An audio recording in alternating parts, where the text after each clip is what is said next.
Recently, our client John met his banker to discuss plans for a clean energy building. What he found was a shared passion for building something more. Momentum for change. First Horizon Bank. Let's find a way. Go to firsthorizon.com/John. Expanding reality. That would be for you, because you're live, I hope. Otherwise, I'm talking to Replica, my AI companion. AI is getting pretty good. What do you think? About your replica? Yeah. Do you think that I'm real or that you're just talking to a replica here? Dr. Allen Greenfield joining us, by the way. Please continue. I think that you're real, but we are going to reach a post-Turing test point where I won't be able to know for certain unless you tell me your whole bio, and then much of your audience who already knows your bio as opposed to mine, which they may know as well, has gone to sleep, and it's my job to wake them up. What makes you think that it hasn't already been done and that you were born into that? And that your senses are that, and that is what's going on. That's what's so mind blowing about this place, man. Is that it's one of those things. It's that Mario sitting there with Daisy in the cartoon. There's no way to prove you're in a simulation, right? It's one of these fascinating things. What are your thoughts on that? That maybe you were born into something so real that you can't prove it's not.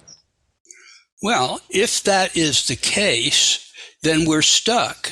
And we might as well work things out within the mythos that we find ourselves in, because if there's no way out, if there's no Mr. Smith to say, Neo, this is not the real world. Yeah. So you have to work with what you have at hand. I often use the comparison that when critiquing UFO stuff specifically, because I, like everybody else, started out with the nuts and bolts theory, and I've completely discarded that because I think that it isn't the nature of things. It also contradicts, notwithstanding that the ETH is not an age, it's not a hypothesis, it's a speculation. And it's really, if you go back to the dawn of this, it's a bizarre speculation, because where are UAPs? I'm going to get rid of that term. That's my next magical trick will be to make that term an unthing. I will manipulate the machine and it will be, what did we call them? UFOs. Or flying saucers, which is actually closer to the underlying mythos reality, or both. But I don't know. I think the term is a shill put out by the same kind of people in the government now that fobbed off the Air Force Project Blue Book way, way back, but within my realm of expertise, as we laughingly call it, to Dr. Condon and his committee at the University of Colorado. And most of us in ufology at that time knew what the conclusion was before they even started. And not only that, so did Dr. Condon, as letters that became available long after the Condon Commission. UAP is meant to move it from the notion that this is something concrete to maybe it's just, Chinese balloons. And there are plenty of cases that would be true of. There are plenty of cases that that's definitely not true of, whatever else is true. Yeah, and I heard the UAP was adapted so as it was to be hidden in FOIA requests, so that actual UFO accounts, they just change them all to UAPs because people are searching UFOs before they knew they were called UAPs. So they're like, we'll just hide them under a different name, and then when they search UFOs, some bullshit comes up, right? But the real deep stuff was under UAP, and so that was one of the ideas for why the name change occurred, which is really interesting. Yeah,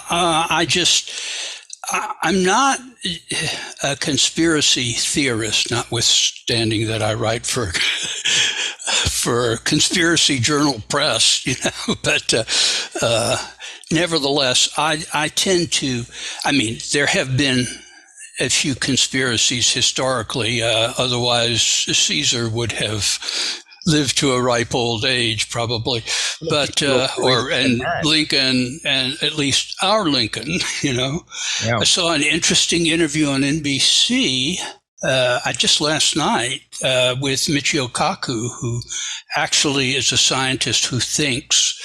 I guess he's got the sufficient seniority that he's allowed to actually think about alternate realities and membranes beyond our own and things that make sense to me and make sense mathematically, but don't make sense in the common sense sort of way because we're not dealing with that.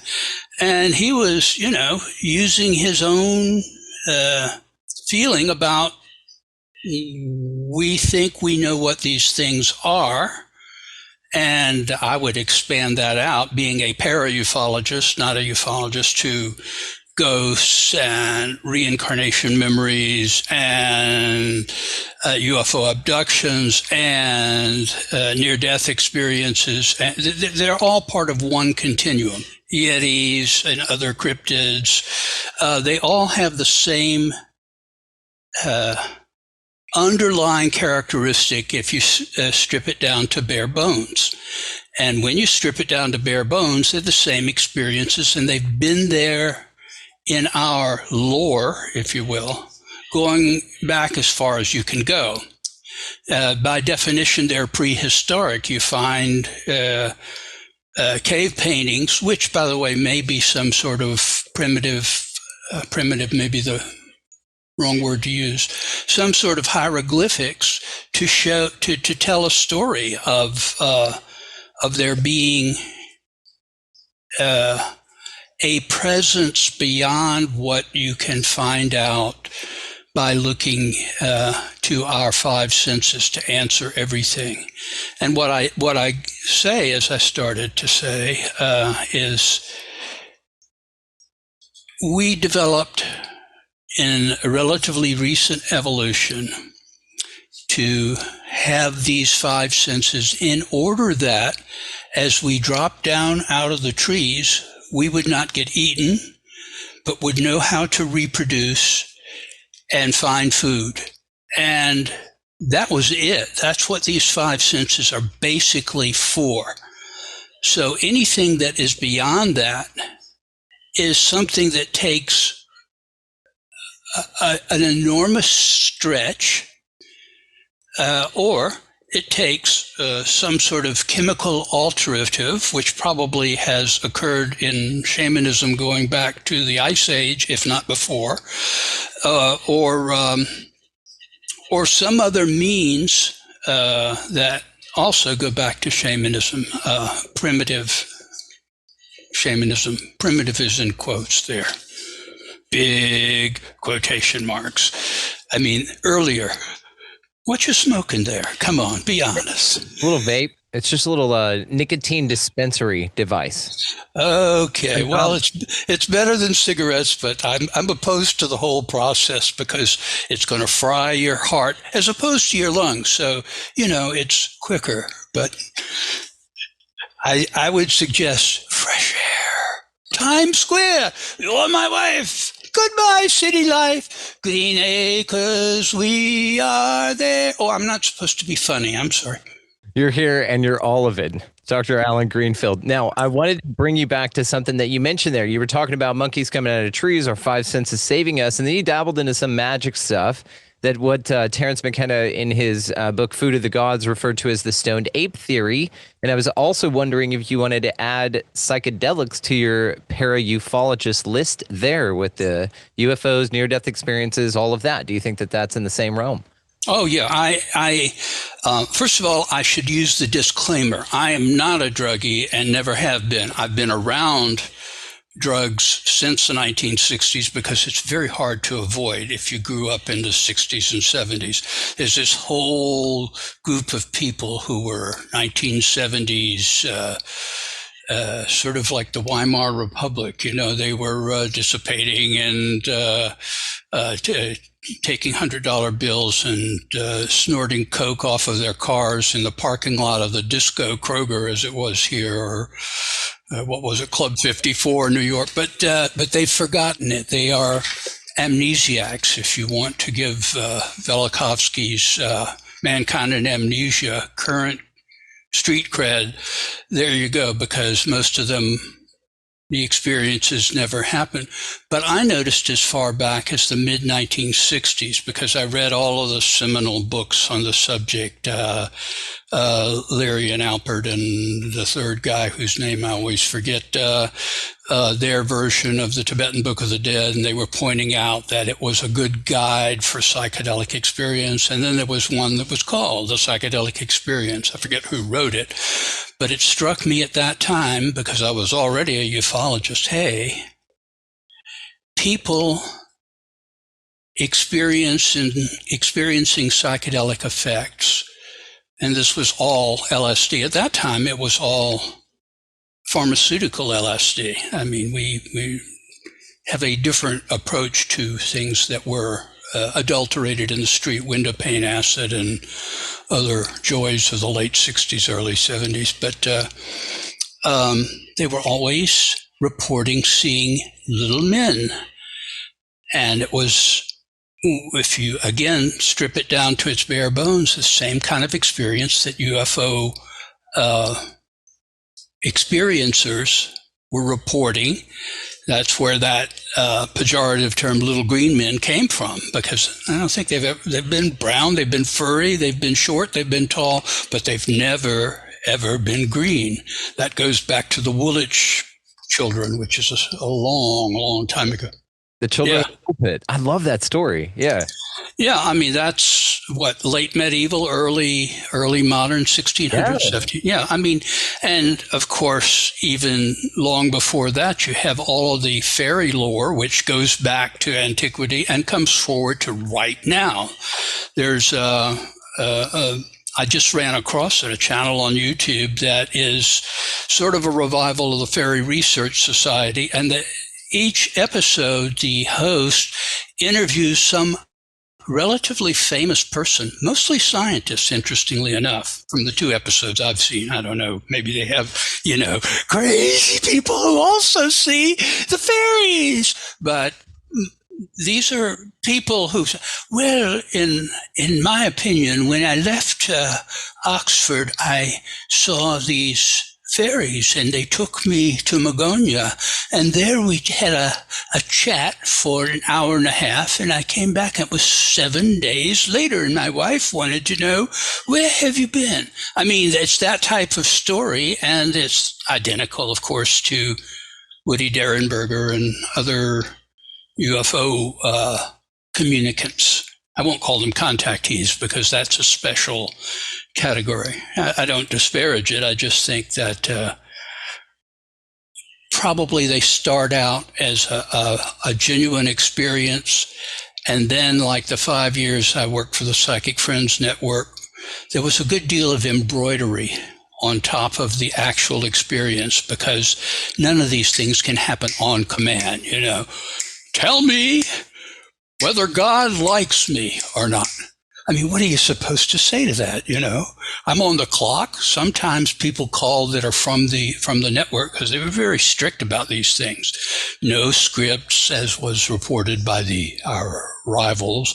You had to use your talents, which were tested before you even got a slot. So I had to come up with some kind of coherent answer to all kinds of questions, including, I should say, over the 5 years that I was there, several suicidal people that I talked into living for one more day. But I wasn't doing anything psychic. I immediately went into a very different mode for those people and tried to give them some reason to go on living. So, do you think you were able, though, to lock into them at some deeper level? Maybe something kicked in. Maybe there's an ego part that just got out of the way and was able to look past the distractions of this place, and that, like, hair color and what kind of shirt you're wearing, what kind of car you drive, like all of those things just sort of get out of the way. And in that way, you do make a very human connection, but it can be achieved in the same way and in any level. This is what's so interesting about the ufologist idea is how it's woven into everything, even per se, maybe, again, as some reports go, as you related here, the psychedelic experience, which was Timothy Leary, Richard Alpert, and Ralph Metzger. There you go. Yeah. And there you go. So that's to wrap up that part. But it seems like that what it does is it dissolves because in that instance, everything's real. It's like these moms that can lift a car off of their kid, like these crazy, amazing stories, these human feats. And it just seems like that things get so pushed out of the way that normally dull you because they perhaps demand so much of your attention, even the little thing in the back of your mind that your boss said that just scratches at your mind, and that may take some of your attention or offer some of your power to it. But in a moment when you're connecting with someone like that and you can feel that there's real intensity in this moment, nothing else matters. And in that way, I feel that you may access the same thing that maybe some of these contactees do, these near-death experiences, and you can do it in the here and now by just simply tuning out all the other stuff and really connecting with someone. Oh, sure. The real part of the psychic part of the psychic friends is that connection. First of all, I worked the graveyard shift for that entire time, and you don't get anybody calling at $3.99 a minute, of which I got a quarter, because I wasn't in charge. I was just, an employee. They were desperate people in one of several different ways. I mean, we didn't get a lot of suicides. That should have been a separate line. In fact, we had a separate phone line that we were supposed to keep them on the phone, but call this separate phone line and get in touch with suicide prevention. I thought that was the worst thing you could do because these people would start out, well, I've got some problems. And they go on for 10 minutes and then they say, and I'm sitting here on this ledge, and immediately I'm ding, different. I'm not reading tarot cards now. I'm trying to save a human life. And if I don't, bad karma. And also, oh, there's a cat on your shoulder. Oh, that's Sam. That's cool. He just meow.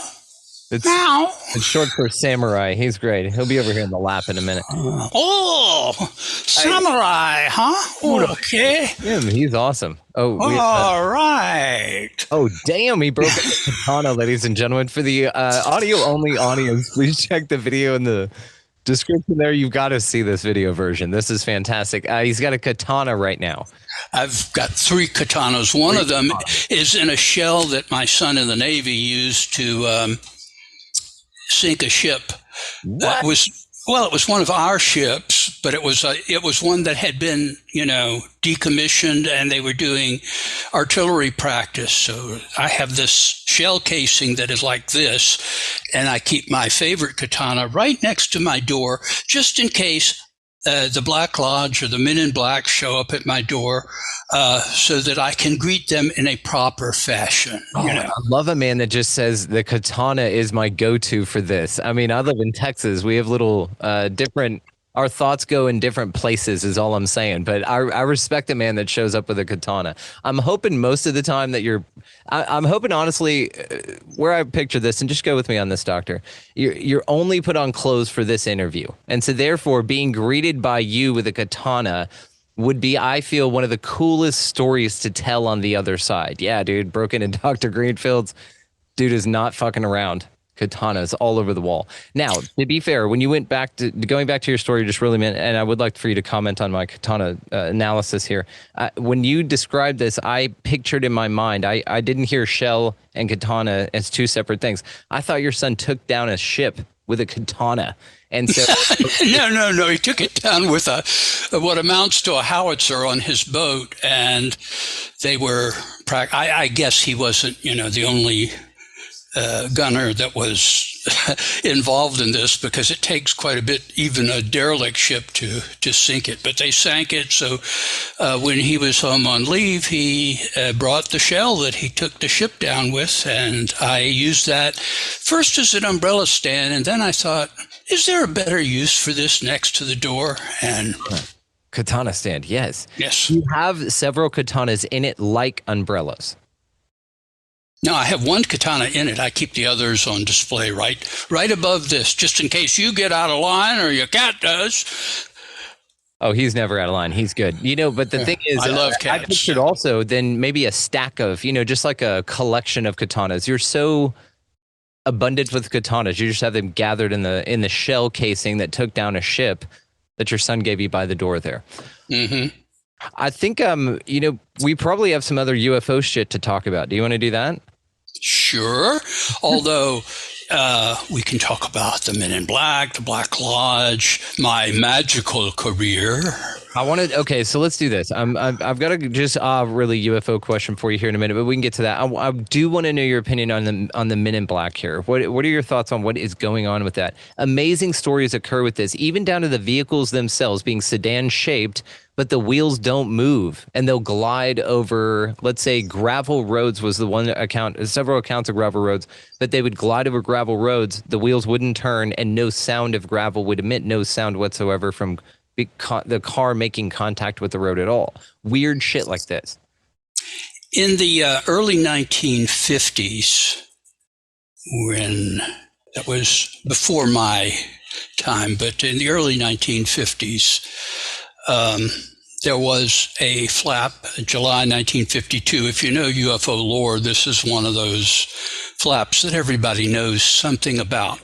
But flying saucers, since I don't think the term UFO had even been invented then, let alone this other rather a quaint term currently being forced down our throat like the metric system. You love it. Nothing against. These objects were seen both visually and on radar. And to make a long story short, everything that was done, in those days there were no ICBMs, so everything counted on the bad Soviets invading us with their bombers. So we had this whole system of civilians that were part of what was called the Ground Observer Corps. They only decommissioned that when ICBMs rendered it. You can't spot them coming in. You can just duck. But it was considered serious because there were flying saucers seen over the Pentagon, over the White House, and over the Capitol. And that was restricted airspace even then. And from that time until 9/11, that didn't happen again. Well, maybe with some, Piper Cub that was off course or some loony looking to commit suicide in a very spectacular way. It caused great alarm in the, we're talking about the Red Scare period, so great alarm in the military community, because apparently there was so much traffic dealing with these flying saucers along the East Coast that had, and this is, I think, still during Stalin's lifetime, July 52. Somebody can look that up on the internet while we're talking.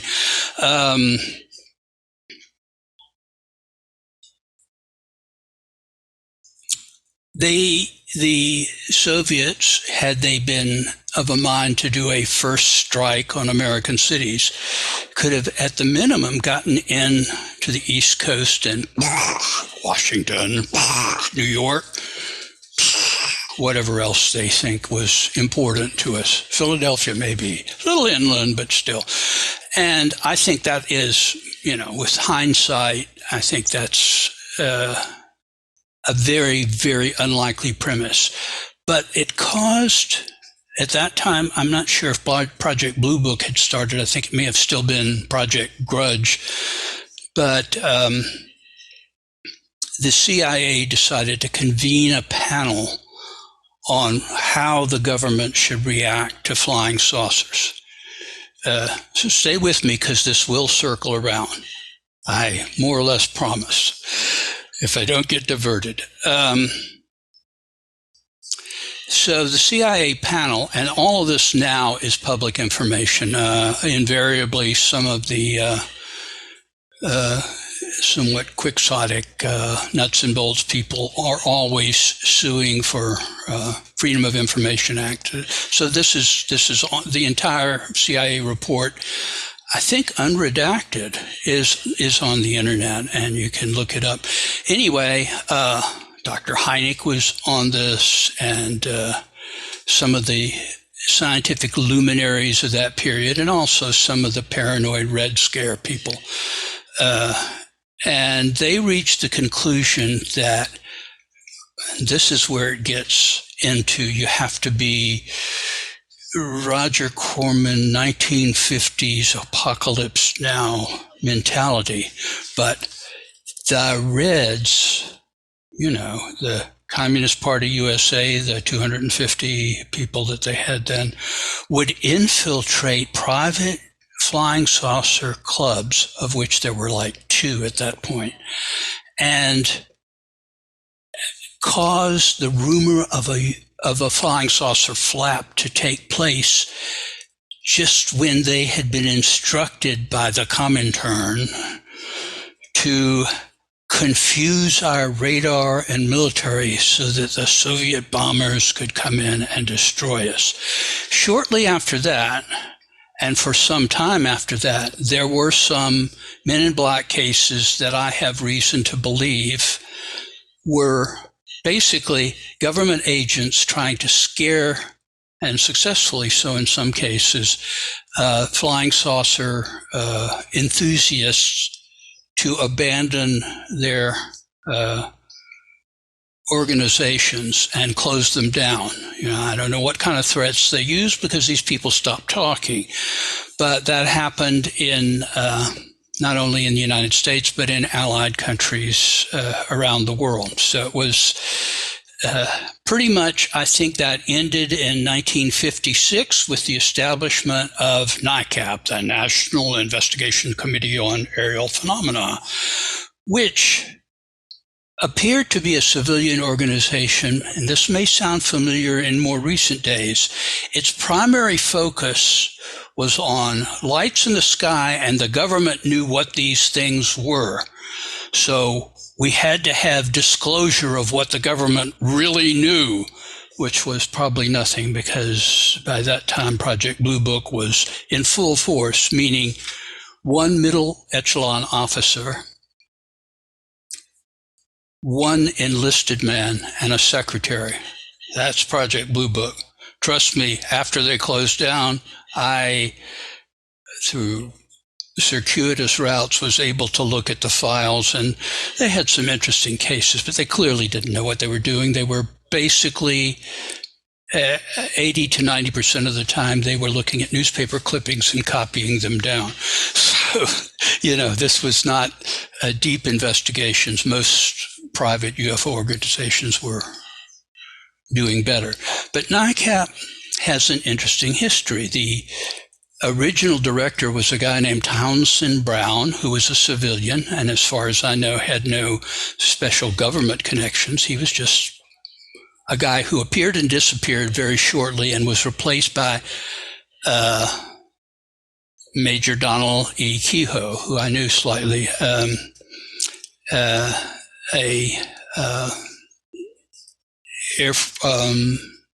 Marine Corps Academy graduate, and had rubbed elbows with all of the major luminaries in the military structure during and after World War II.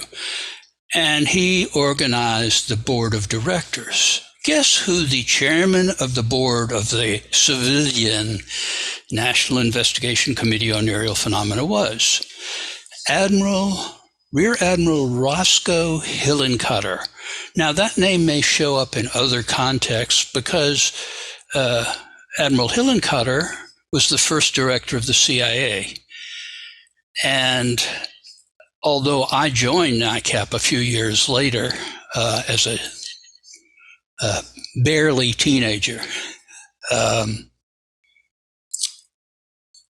it had this peculiar doctrine that it was focused on disclosure, not on investigating the phenomena. And that was its major rant. And the other thing was a kind of a doctrine, which was there can be lights in the sky that are legitimately the object of questions, and they may be extraterrestrial spacecraft, but they can't land. They've never landed, and they've never communicated with human beings, which, of course, this is during the height of the contactee movement and the beginnings of the breakthrough at the Betty and Barney Hill case a few years later, where you have communication, but it clearly isn't a classic contactee who, has the experience and then writes a bunch of books. So, like Orfeo Angelucci and George Adamski and the other great contactees, some of whom had ties to the 1930s and 40s fascist movement in America that carried forward. George Hunt Williamson worked for William Dudley Pelley, the head of the Silver Shirts, which was sort of like the Brown Shirts in Germany at the same time. And I know something personally about that because my father was an infiltrator into that on behalf of the Jewish community in our little town, along with the local rabbi. That was a fairly risky thing to do, but they were Nazis, essentially. They used a different name, and they weren't German Americans like in the German American Bund. They were ex-Klansmen or contemporary Klansmen or that type of person all over the country. And Pelley went to prison, but Williamson became a contactee. Also, when he got out of prison after the war, Pelley started channeling, and some of his followers started channeling, and the I Am movement and the whole focus on, the secret chiefs in Mount Shasta began to circulate, and that goes on even now. Some of not everybody involved in that is a fascist, but those are the roots of that movement, which was very, very large at one time. And I guess in its revised New Age form is still the case. But going back to medieval times, there are cases of men in black. And that certainly wasn't CIA agents, because there was no CIA. For that matter, there was no United States of America. There was no Soviet Union. There was a Russia, but that's, sort of irrelevant. Different czar in those days. So they were described as the devil incarnate. And then as you come forward, people who focus on the nuts and bolts theory focus on 1947 Roswell. And without going into too much detail, as it is in my next book, which will be out in 1 month. Congratulations. Yes, it is. What's it called? Yeah, I was afraid you'd ask that. We argued over the title with my publisher for a year. This is a tough book to write. It's sort of a sequel to Complete Secret Cipher, the Ufonauts. So I guess that won't be complete anymore. But it's called variously Secrets of the Real Black Lodge Revealed, or just the Real Black Lodge Revealed. I won't know until, if I'm lucky, I'll get a copy or 2 or 3. And I'll be able to tell from the cover or looking on Amazon or Barnes & Noble or whatever what the actual title turns out to be. But once you write something, you sign with the publisher, and it's in the ball is in their park. So, so I every time I get asked what the title is, I'll know when it comes out, I guess, and hopefully it will be. But it focuses on the dark side of the occult, and the fact that in occultism, the notion of a correspondence to the bodhisattvas in the East, or the secret chiefs, or ascended masters in Western lore. There is a negative reflex, sometimes referred to as the Black Lodge. Probably doesn't have a name. It certainly doesn't have an office that says Black Lodge. Their office probably says Wagner Group or something very close to that. They have many, but they are basically spiritually very advanced. I don't know if you would call them people, let's say ex-people who have ascended to a certain level, but have decided not to go further and not to allow anybody come to their level because they're jealous of their position. And they're no longer incarnate, but they're not gone, unfortunately. And the men in black seem to be a manifestation, not of them directly, but of perhaps what in Tibet would be called their tulpas. Yeah. And the reason I say that is because in many cases of the men in black, including one that I was witness to, they seem to just disappear, just as Yetis disappear and other cryptids disappear. They're always one step ahead. But when they dissolve under uncomfortable circumstances, or their vehicles become non-vehicles, as you were pointing out, it begins to look like either they were just sort of barely visiting our membrane, or brains as they call them in physics, or they never really existed at all. They were what in thalamic magic is called the budwill, something that has a material basis but only a temporary existence, powered by the will of the sender. Oh, cool. I mean, how interesting is that, though? Because people have, and I know you've come across these accounts, and I'm grateful you brought this up, dude. People have talked about touching these things, and they say that their skin feels like it's like not real, and that there's no bones underneath it, and that they're very cold and clammy, and they don't have eyebrows or any body hair whatsoever. So there's an interesting rendering process that takes place with some of these, and they seem pretty cookie cutter, sort of like the Smiths in the Matrix, how they're very like similar. They're like, it's just these interesting qualities to them physically that people interact with. They say people report all faculties with it, smell everything about it. Their voice is really weird. Their voice doesn't match up with their face, sort of like all of them. The ones that speak or can speak, they speak really oddly. They always ask for odd things, like just really interesting, just real left field type stuff, which isn't like, we don't want to be uncustomary, right? But it's just interesting when they ask for sugar packets or something and they're eating those like straight. It's just it's odd behavior, and it's representing an all-knowing and all omnipotent at this point. It's just an interesting thing from this perspective to see it as more of a tulpa, more of a, that it's sent from a focal point, and so whatever is being manifested is actually being animated somewhere else. It's very interesting, man. This holiday season, you might be looking for nutritious, convenient meals to keep you energized on jam-packed days.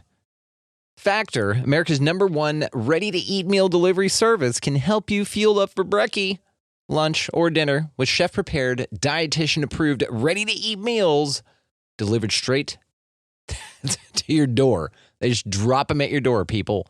You'll save time and eat well. You'll stay on track with your healthy lifestyle while taking all of your holiday to-dos in stride with good meals in the tum-tum. If you're too busy with all this stuff, these meals are easy to get done. They taste great.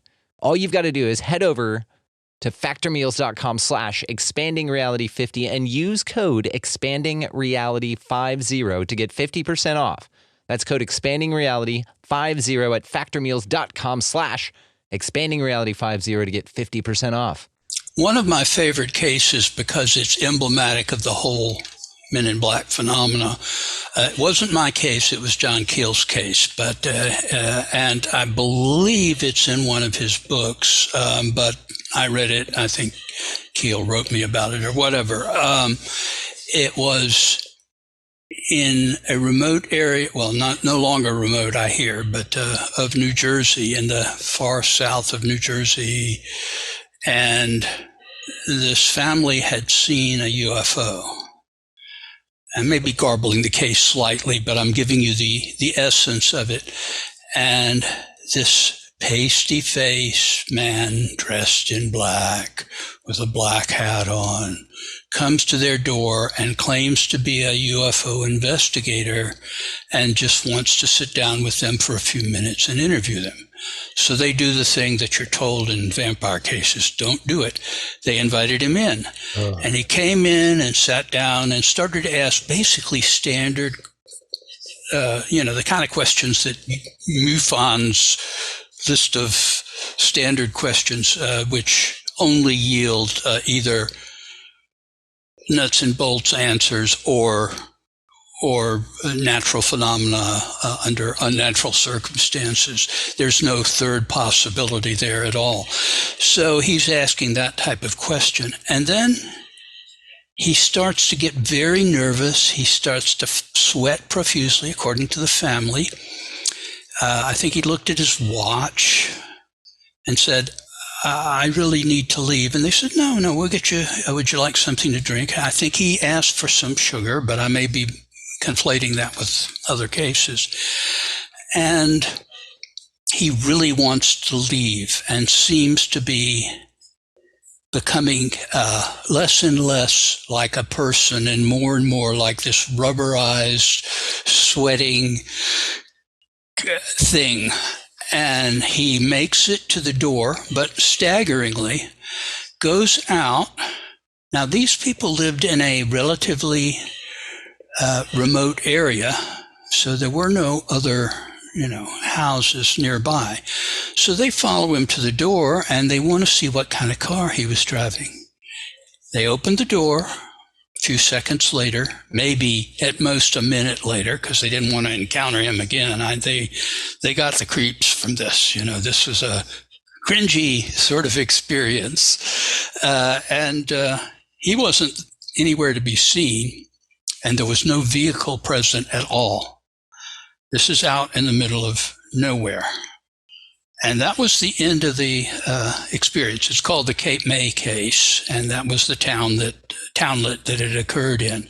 But I thought, if that ain't a tulpa, there ain't no tulpas. It's so interesting because it is like a time-limited thing. It's like looking at its watch. It's like, oh no, I hung out here too long. I'm about to dissolve back into the ether because there's a time limit on the spell that cast me or the mind capacity of the entity doing this.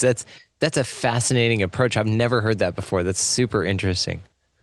Yeah, Keel ferreted out a lot of cases. I mean, his background, disclaimer, I knew Keel quite well. I didn't like him. So there is the inherent bias involved. But he did also, he was out of what passed for the men's magazines of the early 1960s, Saga and Argosy and True, names that are more or less forgotten to history, thank God. But they were, they weren't like Playboy. They didn't have nude photos or semi-nude in those days, but they did have a cheesecake photo in the middle, and mostly their stories were about. I found the island of lost women and lived to tell about it. That kind of story that may have had some basis in fact, but probably was, I'm not saying Keel wrote those, but that was the genre that he was in. And he approached ufology with that mentality. He also had a quasi-dry sense of humor. He wrote a book during the 1960s Batman craze, which was a lot less serious than the current Batman fixation. That was just sort of a takeoff on that. And I've never seen that book, so I really don't know anything other than what my friend Jim Mosley, who hung around with Keel and was really impressed by him at that time. But he said it was, they had an autograph party, and apparently it was a well-known book during that period. But like that whole period, the only thing that survived out of that was Adam West became a kind of a legend for the rest of his life based on his Batman power. God, that shark spray and everything. They had everything they needed right there, and it took up all the space. Like, if they just carried shark spray around on all their missions, it would have been too clunky. It's not utilitarian whatsoever. But that time they needed it, boom, had shark spray. Brilliant. Of course. And they climbed buildings on a rope, and what they did was they turned the camera sideways, and the building was along the floor. But it was low budget, but it was very, as the term of the time was, campy, and that was a cool thing. And there was a spin-off, the Green Hornet, and the guy that played the Green Hornet was not all that memorable, but his Oriental assistant Kato was played by Bruce Lee. That was his first exposure to American audiences. It was an interesting period. I had the habit in those days of going to New York for New Year's Eve and hanging out with my UFO buddies and their buddies. And that particular year, Gene Steinberg, who has a rather well-known podcast himself even now, didn't have a podcast then. He had a newsletter like the rest of us that he cranked out on a mimeograph machine. But he said, they're showing all 15 chapters all night long at this theater off Broadway of the original Batman serial. Want to go, Alan? So we spent the night with popcorn, large colas of some variety, probably Pepsi in New York, and watching all 15 chapters of this World War II vintage serial that even includes the line at the beginning of it. It shows an abandoned neighborhood, and it says, this was the neighborhood that the Japs lived in.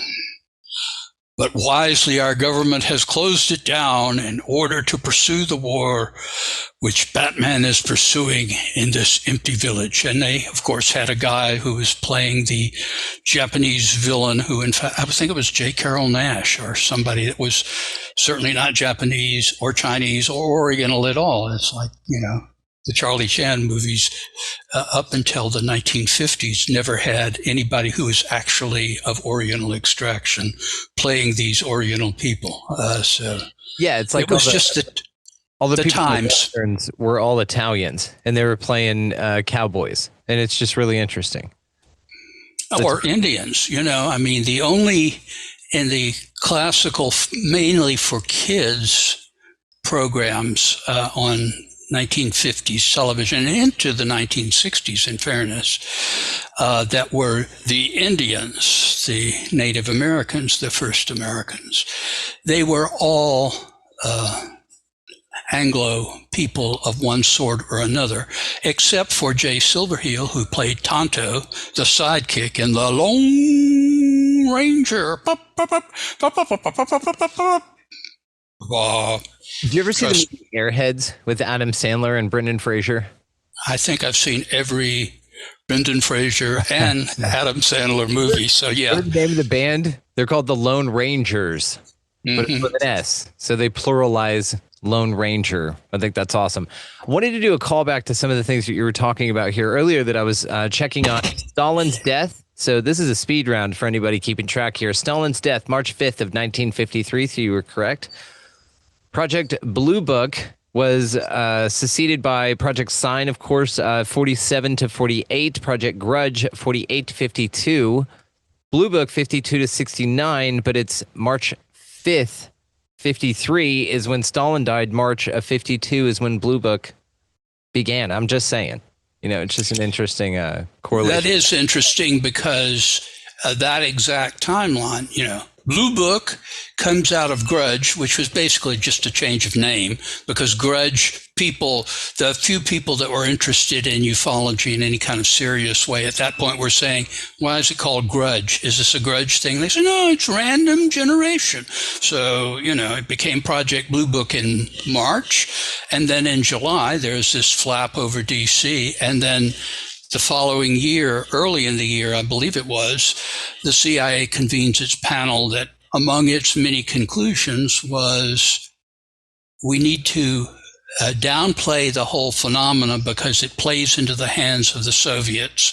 And we need to, I don't want to say eliminate because it wasn't like killing people, but it was discourage private flying saucer organizations from existing, essentially.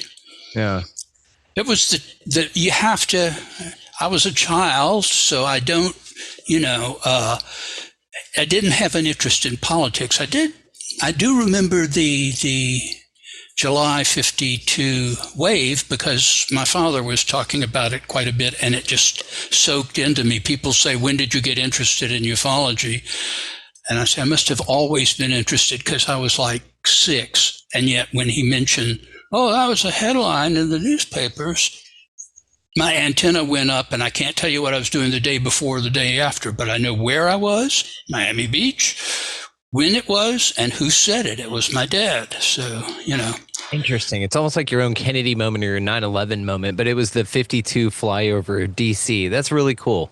I mean, it's interesting that you've connected it back to that. Oh, I was sleeping when 9/11 happened, and my wife woke me up and said, somebody blew up the World Trade Center. And I said something very politically incorrect, like bunch of Arabs, and I went back to sleep. But when I can't top that experience in 1952. It was also the year that my mother took me to see The Day the Earth Stood Still, and when Gort was carrying Patricia Neal into the thing, I panicked and made her leave the movie. So I did that at The Land Before Time when his mom died. I cried so. I mean, we left the movie. Now, wait. Go ahead. My parents topped anything that I've ever experienced.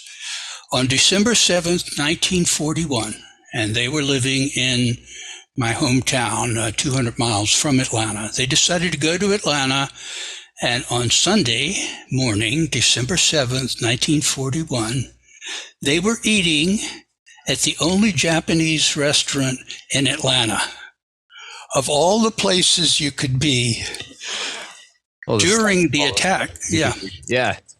So they told that story endlessly, along with the story of how they didn't take Orson Welles' War of the Worlds seriously. They were listening, and they thought, it's Orson Welles, So yeah, like you should. You're like, it's okay. Either way, it's not a panicable situation, perhaps.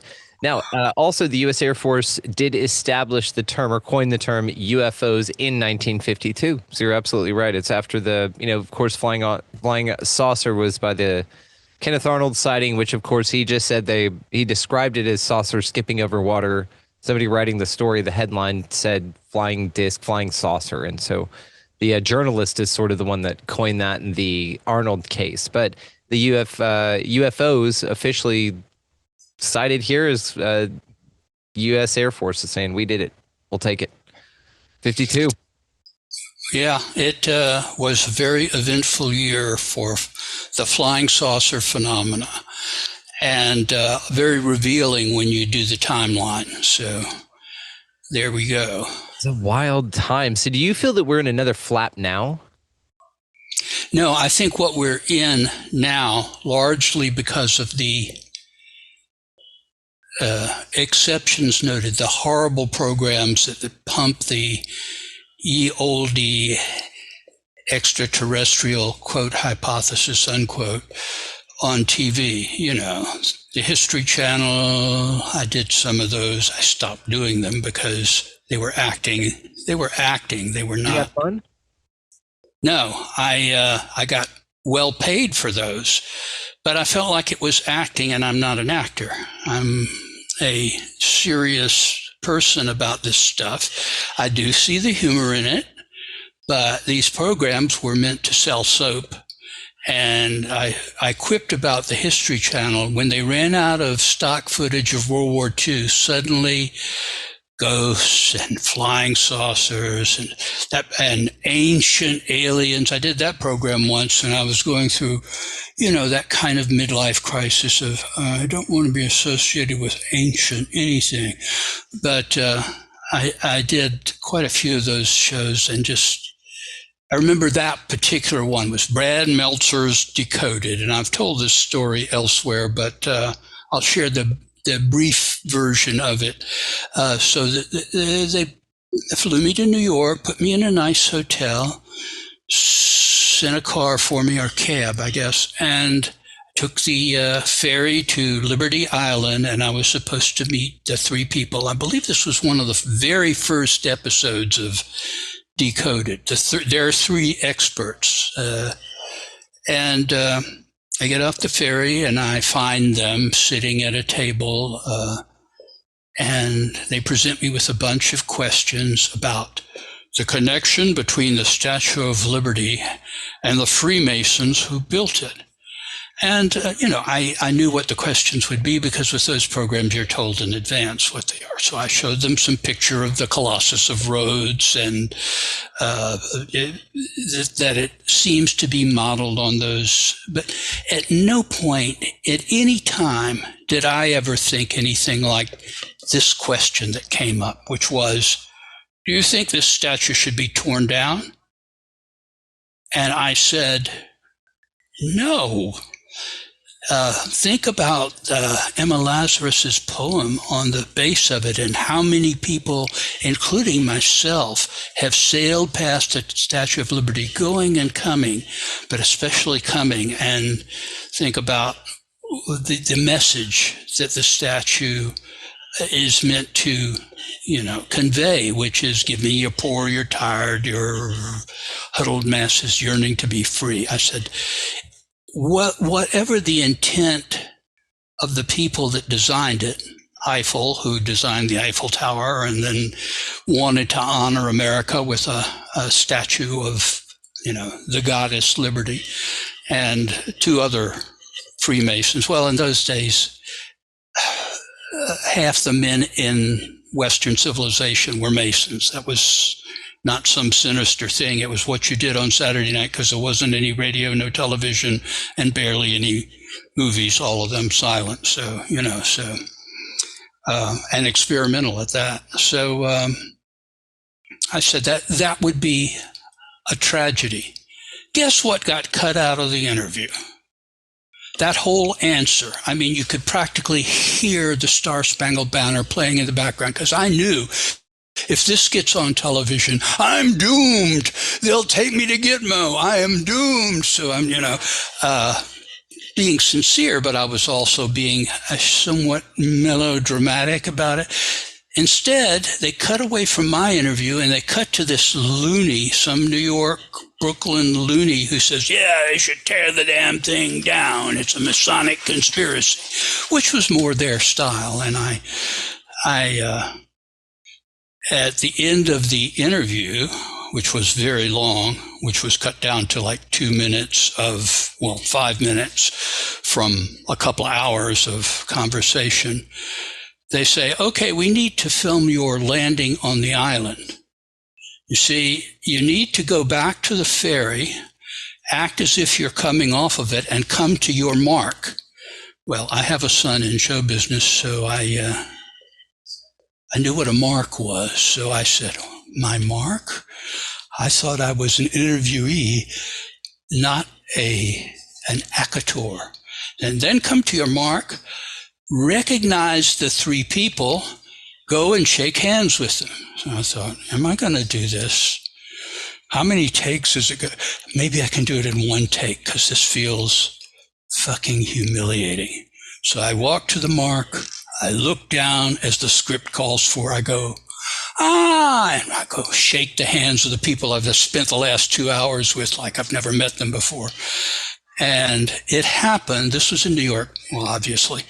I was having lunch with my son, Alex Greenfield, and my daughter-in-law, Penny, after the interview. So I go to, they gave me cab fare back to the hotel. They were done with me.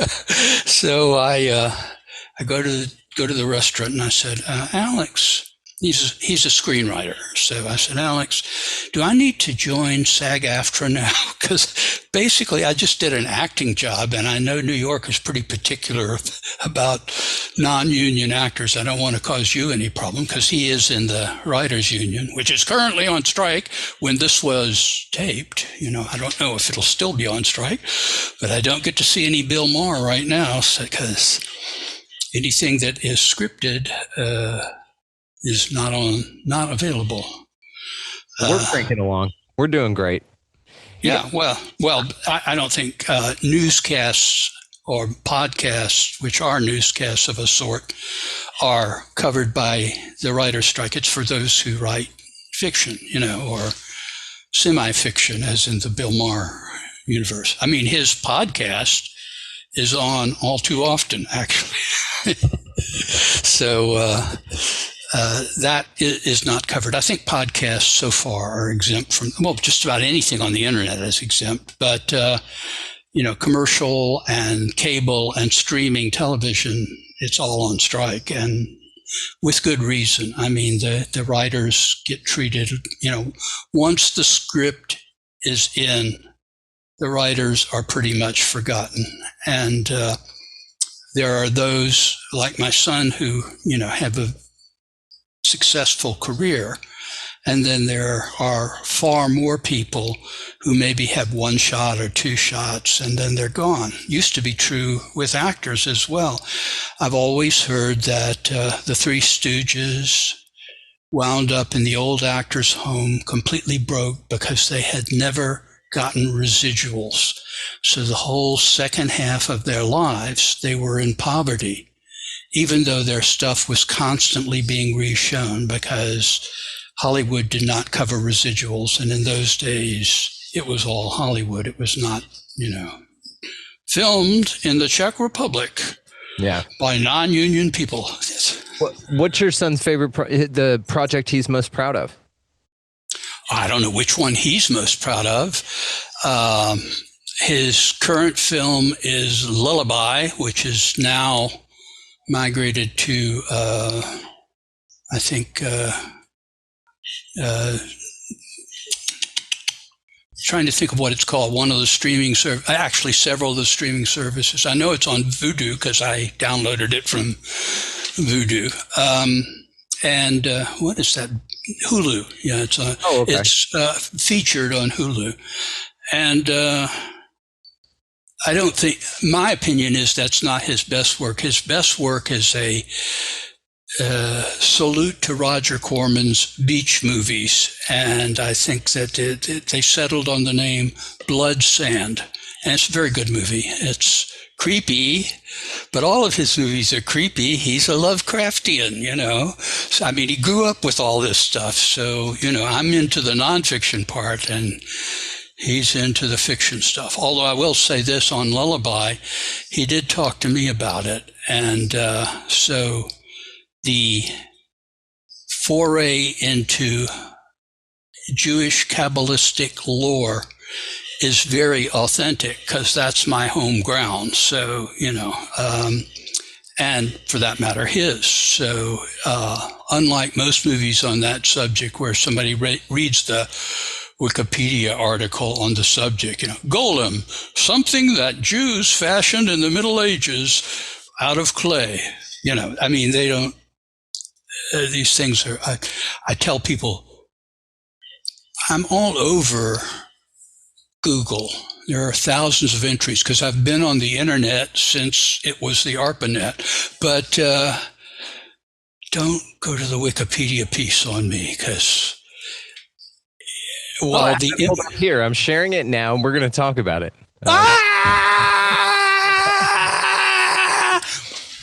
All right, I tell you what, we're gonna wrap it up here just a little bit, but before we let you go, all the ways, of course, to find you located down in the show notes. Yes, your librarything.com, your Facebook, your Twitter, and all of your books. Guys, go check out his books, The Secret Cipher of Ufonauts, which has the two of the coolest words together in a sentence, cipher and ufonauts. The story of the Hermetic Brotherhood of Light, as well as I want to know about the Complete Rite of Memphis. What is that?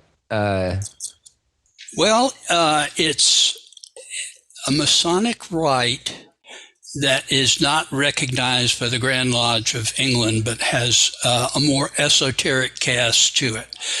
And at one time, it had a huge following in the United States and still has a huge following in various forms around the world, but is sort of discouraged by the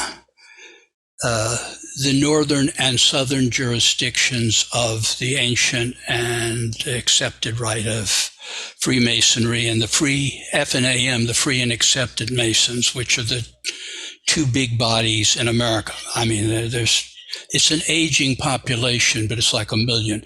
So I thought it was very useful to take the now basically no longer secret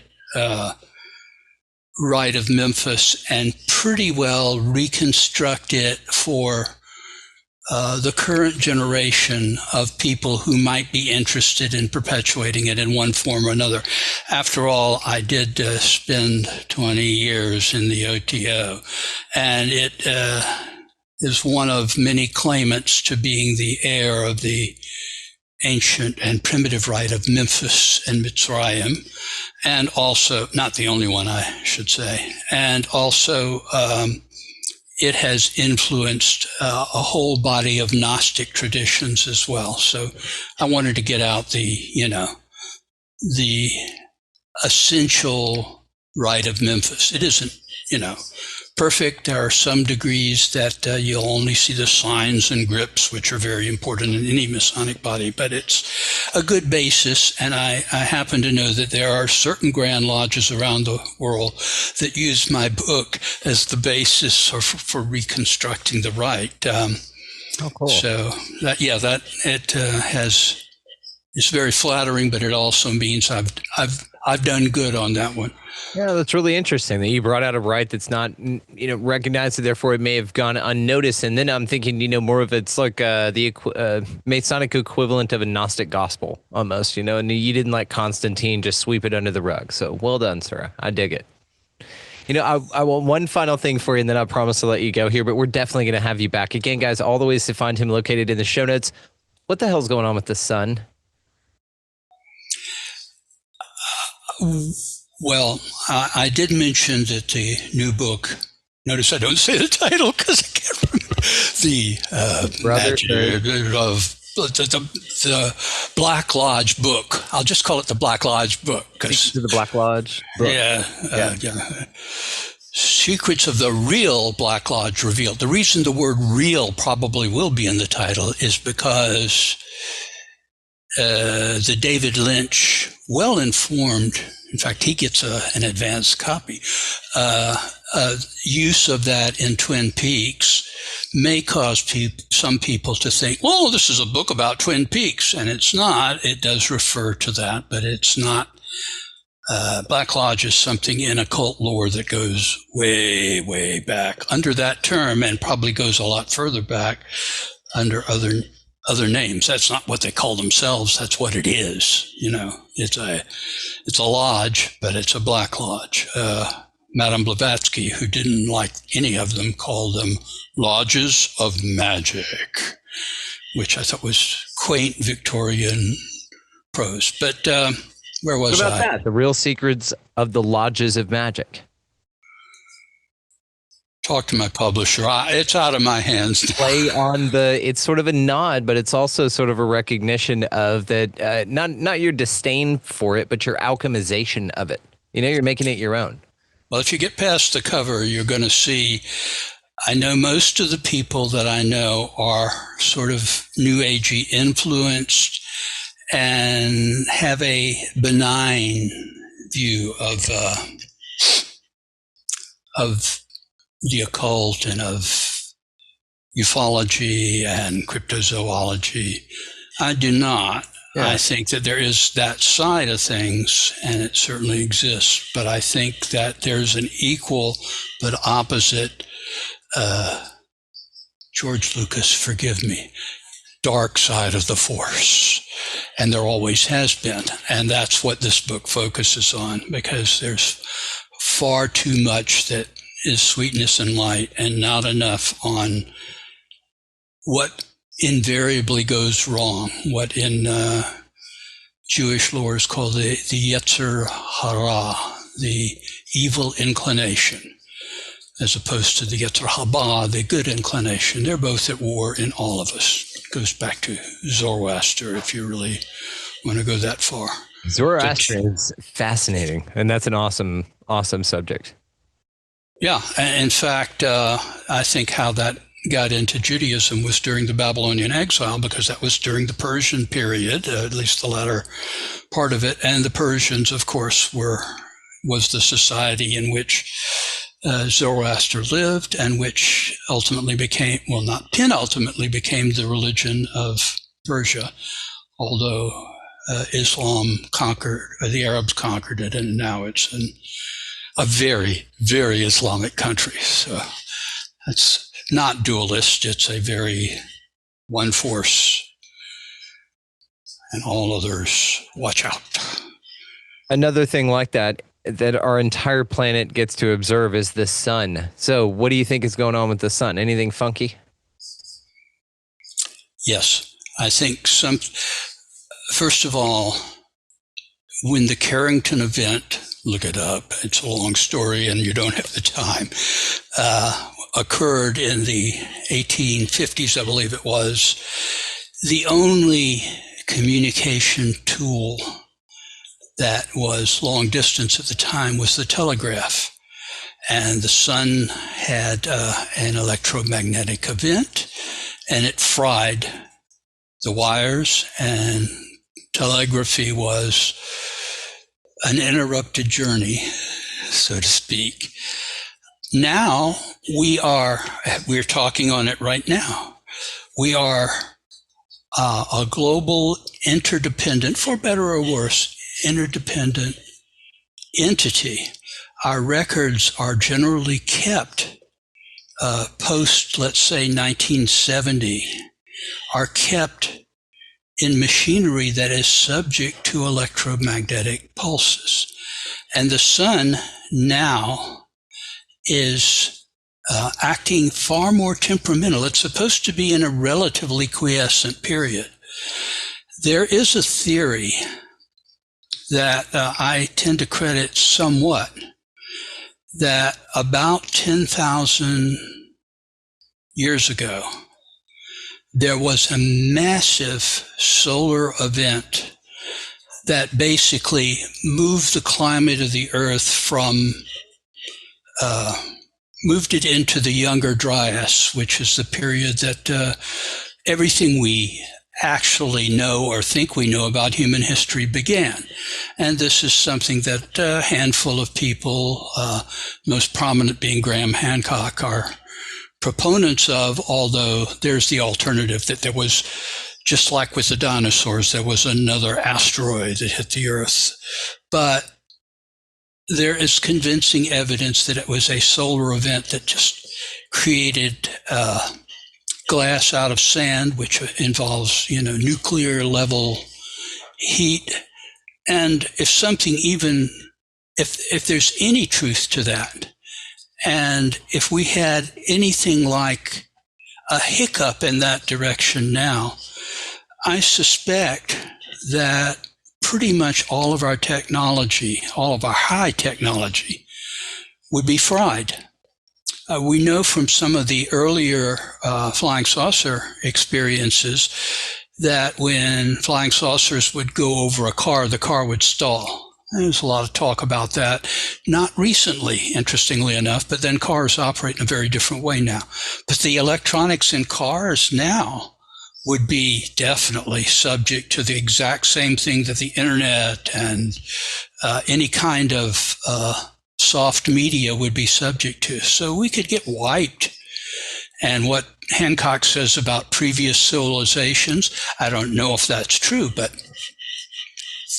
we might be completely wiped out. And then I don't mean that we would die immediately, but of course, if we lost all the technology that we're used to, and hell, if the Gen Z people lost their phones, they would die on the spot, just of frustration. So, I mean, I'm kidding about that, but clearly we have become very dependent on this technology.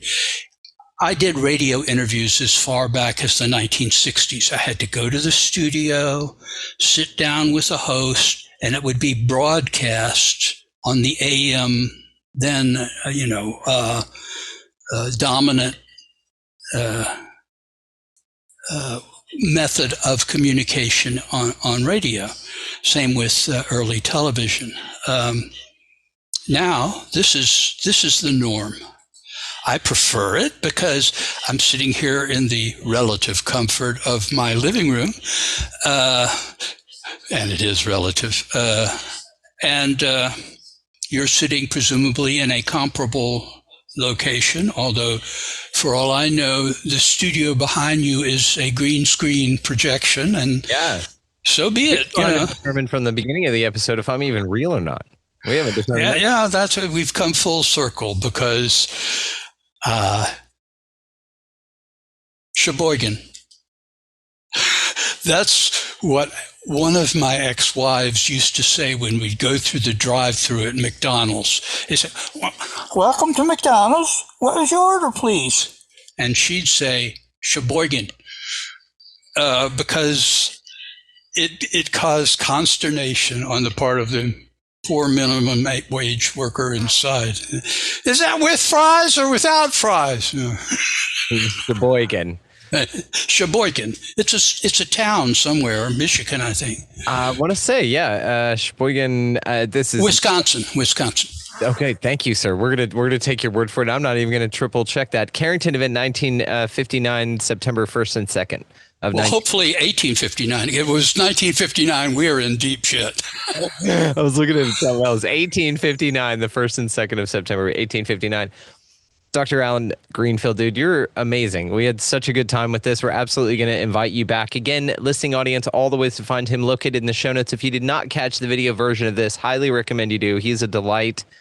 We're old friends here. So thank you, sir. I really appreciate it. We'll absolutely have you back. My pleasure. And of course, I am a recorded device, sort of like, a hologram. Just kidding. Maybe.